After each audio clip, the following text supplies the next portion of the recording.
네, 안녕하십니까. 발작 버튼 제대로 눌린 중국이 요란한 소리를 내면서 퍼덕거리고 있습니다. KF-21 조기 양산 소식이 들리면서 저열한 수법을 쓰던 중국이 발칵 뒤집어진 것인데요. KF-21 시험 비행부터 무장시험까지 성공리에 진행되자 천불같은 열등감이 꿈틀거리기라도 하나 봅니다. 그런데 이런 상황에 한국 연구진들에 의해 완전히 새로운 개념의 스텔스 소재가 개발돼 안 그래도 패닉에 빠진 중국을 더욱 코너로 밀어넣고 있는데요. 한국이 개발한 신소재를 KF-21에 적용하게 된다면 자체 스텔스 성능만 보면 F-21을 능가할 수 있다는 평가가 나와 모두의 기대를 한몸에 받고 있습니다. 이것에 대해 중국 관영 매체에서도 대서특필하며 한국 전투기 개발 사업에 초긴장 상황임을 드러내 화제가 되고 있습니다. 그래서 준비했습니다. 오늘은 대한민국의 자랑 KF-21에 이처럼 순조로울 수가 없습니다. 대한민국이 KF-21 보라매를 공개하고 속속들이 상세 스펙이 밝혀지자 전 세계가 경악을 금치 못하고 있는데요.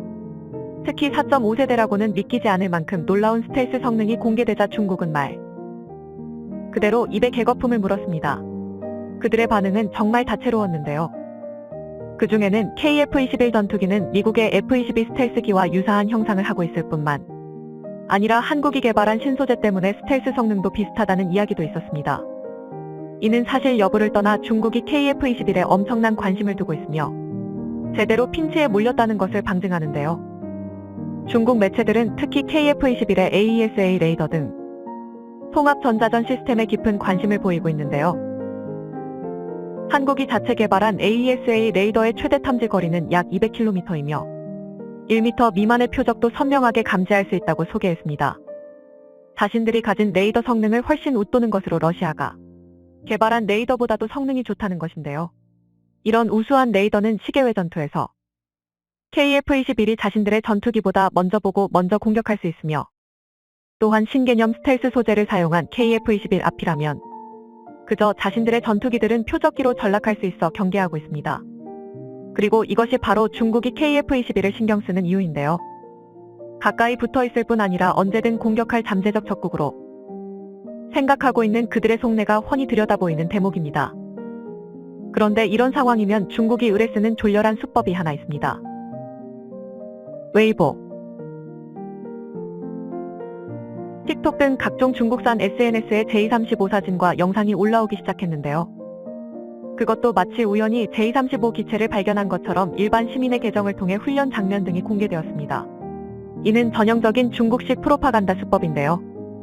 잠시 중국의 입장에 빙의하자면 대국민 중국은 한국이 만든 KF-21 따위에 전혀 신경 쓰지 않지만 그보다 뛰어난 전투기를 만들긴 했다는 식으로 비공식적으로 은연중에 정보를 흘리는 것입니다. 정말 졸렬하기 짝이 없는 행동인데요. J-35는 중국이 만든 스텔스 전투기로 전문가도 헷갈릴 만큼 F-35를 빼다 박은 것이 특징입니다. 실제로 J-35는 단순한 외형부터 레이더 배치 심지어 파일럿에게 비행 정보를 표시하는 내부 HUD까지 F-35를 고스란히 삐졌는데요. 물론 겉모습이 닮았다고 속까지 같지는 않습니다.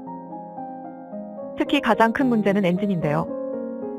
아직 개발 단계인 J-35 초기형에는 러시아 맥-29의 RD-33 엔진을 모체로 한 RD-93의 카피품인 WS-13이 탑재되었고 최종적으로는 WS-13에서 추력이 3톤가량 늘어난 WS-19가 탑재되었습니다. 얼핏 봐도 어질어질할 정도로 복잡한 게 돋보인데요.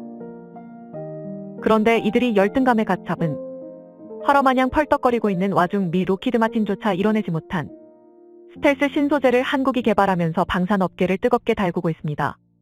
연세대학교 기계공학부 한재원 교수 연구팀이 레이저 연령상 밀리미터 레이더를 이용해 동작되는 다양한 유도무기들의 공격을 회피할 수 있는 첨단 다중분광 스텔스 소재를 세계 최초로 개발해낸 것인데요. 가시광선에서 위장색을 구현하고 공격무기의 추적을 회피할 수 있는 다양한 파장을 흡수 혹은 반사하고 밀리미터파 레이더를 흡수하는 복합 기능을 가지고 있는 놀라운 성능을 가졌습니다. 이런 것이 가능한 것은 약 200함 두께의 유연한 기판의 마이크론 크기의 금속 패턴 혹은 플라즈모닉 나노 반도체 금속 패턴 구조를 제작해 스텔스 기능을 구현했기 때문입니다. 이번 연구를 통해 개발된 스텔스 소재는 다양한 군사 장비에 부착해 사용할 수 있는데요. 한재원 교수팀이 개발한 다중파장 스텔스 소재 연구 결과는 광학 분야에 세계적인 국제학술지인 첨단광학 소재 온라인판에 수차례 게재됐으며 관련 기술에 대해 다수의 국내외 특허를 출원해 이 분야 국제 표준을 선점했습니다. 스텔스 전투기의 등장은 이미 오래전부터 있었지만 요즘 들어 AESA 등 탐지 레이더의 발달로 스텔스 전투기가 어느 정도 탐지돼 그 이름이 무색할 정도입니다. 이 때문에 미국도 일정 부분만 F-22나 F-35를 유지하고 나머지는 미사일 캐리어라고 불리는 F-15EX 같은 비스텔스 전투기 개발에 열을 올리고 있는데요. 하지만 한국 연구진이 발표한 연구 결과는 기존의 피탐지 중심의 레이더 스텔스 기술과 별개로 첨단 미사일 공격 무기로부터 생존성을 향상할 수 있는 새로운 스텔스 기술입니다. 일각에서는 한국이 개발한 소재로 KF-21을 제작한다면 워크크 3단계에서는 KF-21이 F-22의 저피탐 면적을 능가할 수 있다는 평가가 나오고 있습니다. 때문에 한국의 신개념 스텔스 기술을 이용한 국방 핵심 기술 연구 개발이 더욱 활발하게 진행될 것으로 예상되는데요. 특히 새로운 스텔스 기술의 원천 기술을 확보하고 첨단 무기의 실제 응용이 가능한 연구 성과를 확보함으로써 국내 방위 산업의 국제 경쟁력 향상에 크게 기여할 수 있을 것으로 기대됩니다. 반면 한국 KF-21과 비교하겠다며 도마에 올린 J-35는 그들 사이에서나 최강의 전투기지 사실 밖에서는 논란 덩어리인데요. 일례로 J-20은 카나드를 포함한 구조적 측면에서 스텔스 성능을 상당 부분 의심받고 있습니다. 애초에 그들이 J-35 엔진 개발에 참고한 맥-29부터가 F-16 잘해줘봐야 F-15와 동급인 기체니 J-35의 F-35의 성능을 기대하는 건 어불성설입니다. 게다가 앞서 말했다시피 중국이 비공식 채널을 이용해 J-35를 공개한 건 어디까지나 프로파간다에 지나지 않는데요. 실제 성능이야 어떠코를 떠나 중국이 F-35급의 스텔스기를 개발했다는 걸 광고하는 겁니다. 심지어 저열한 수준의 복제판이라는 악평을 들어도 이런 논란을 만들었다는 것 자체가 중국에는 이득인데요. 그 이유는 아주 간단합니다. 그만큼 F-35가 우수하기 때문입니다. 가격부터 운용성, 유지 보수 측면, 신뢰도, 전투력 등 종합적인 측면을 고려했을 때 현세대 전투기 중에서 F-35를 능가하는 스텔스기는 없습니다. 그나마 KF-21 워크크 22 F-35와 동등한 수준이 될 것이라 예상되는 수준인데요. 한마디로 F-35는 전 세계 스텔스기 시장을 독점한 우수한 기체입니다. 하지만 애초에 오리지널의 개념이 없는 중국으로서는 겉모습만이라도 따라하고 싶었을 만한데요.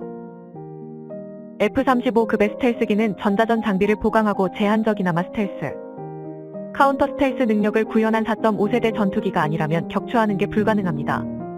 이는 전 세계가 한국의 신개념 스텔스 기술에 주목하는 이유와도 일맥상통하는데요.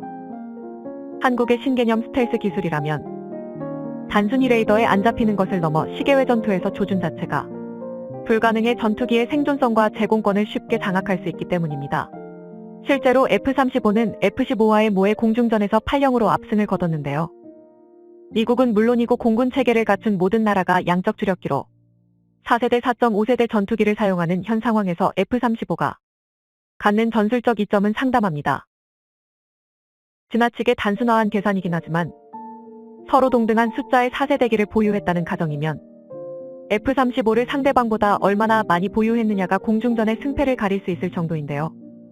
이렇게 되는 이유는 단지 스텔스의 유무단 하나였죠. 현대에 들어 많이 쓰이는 레이저 유도 미사일은 레이저를 표적에 비추고 표적의 표면에서 산란돼 되돌아오는 광을 이용해 한국이 개발한 신개념 스텔스 소재는 플라즈몬 메타 물질 구조를 이용해 해당 레이저 광을 완전히 흡수하는 표면을 제작함으로써 미사일을 유도하는 산란광의 발생을 억제합니다. 또한 적외선 연령상 추적 미사일은 물체의 표면에서 방출되는 적외선을 감지해 표적을 추적하는 데 이때 마이크로, 중, 나노 금속 구조를 활용해 표적에서 방출되는 특정 적외선 분광을 최대한 억제해 검출기에 탐지된 신호를 대폭 줄일 수 있습니다. 그리고 이 연구에서 개발한 스텔스 소재는 최근 첨단 유도 무기에 널리 활용되는 밀리미터파 레이더 파장을 흡수해 밀리미터파 공격 무기를 회피할 수 있어 어떠한 유도 무기도 한국의 신기술 앞에서 무력해집니다. 이는 이미 적외선 및 밀리미터 레이더 스텔스 및 투명 스텔스 소재 대면적 시제품을 개발하는 데 성공했으며 연구 개발 대시 제품을 이용한 적외선 영상 스텔스 기술 시험 밀리미터파 흡수 성능 평가를 진행해 이 같은 결과를 가져왔는데요. 한마디로 마음만 먹으면 한국은 언제든 신개념 스텔스 소재를 도배할 준비가 돼 있다는 말이 됩니다. 이 연구에서 개발된 첨단 스텔스 소재는 최근 국제적으로 주목받고 있는 K 전차, K9 자주포는 물론이고 레드백 장갑차 같은 여러 종류의 군용 전술 차량 등 다양한 방위산업 제품에 활용할 수 있을 것으로 기대되고 있습니다.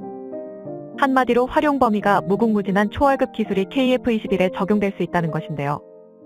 이런 무기체계가 늘어나면 늘어날수록 한국의 국방력이 획기적으로 향상될 것은 불을 보듯 뻔한 일일 텐데요. 실제로 중국 매체는 KF-21 전투기가 실전 배치되면 한국 공군의 전투력이 획기적으로 향상될 것이라고 전하면서 이는 그렇게 중국 입장에서 반가울 일은 아니라고 밝혔습니다. 항상 한국을 무시해오던 중국의 엄격. 그놈. 진지해진 것만 보더라도 아주 확실한 것 같습니다.